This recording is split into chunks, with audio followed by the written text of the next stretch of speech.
देखो भैया, भोजपुरी में हमारा भविष्यवाणी एकदम सटीक जाके जगह पर लगता है। और आज से कुछ दिन पहले हमने एक वीडियो बनाया था। वीडियो में कुछ इस तरीके से कहा था, अब कॉपी निकालो और इस बात को लिख लो, बिहार में इतना ज्यादा बाढ़ आया, इतने सारे लोगों का घर बेघर हो गया, कितने सारे लोग परेशान थे, लेकिन एक भी भोजपुरी सुपरस्टार जो है वो जाके किसी गरीब का मदद नहीं किया। लेकिन अब पवन सिंह कर रहे हैं ना, कल से देखना, परसों से देखना, या फिर इस महीना में देख लेना, फलाने जी जो है वो आटा के बोरा चूरा मीठा लेके पहुंच जाएंगे लोगों पर। हाँ, ये वाला बात इसलिए कहा था क्योंकि पवन सिंह के इस वाले गाने का सारा पैसा जो है वो बाढ़ पीड़ित लोगों के मदद करने के लिए जाएगा।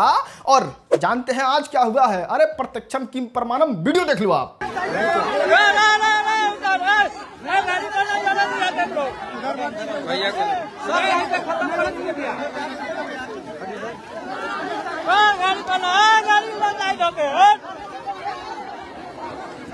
ठीक है भैया।